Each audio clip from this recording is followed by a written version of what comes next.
We started our application way back at the end of 2009, and by 2011, due to the changes of immigration processes, this faster processing is implemented, and hence somewhat we got jealous with those applicants of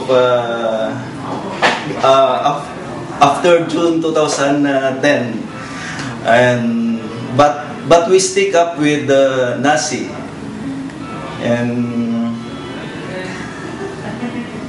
and they are very accommodating and friendly whenever we call for follow-ups, and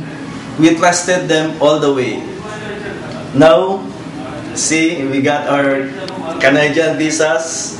and we will be forever thankful to the NACI and all its staff.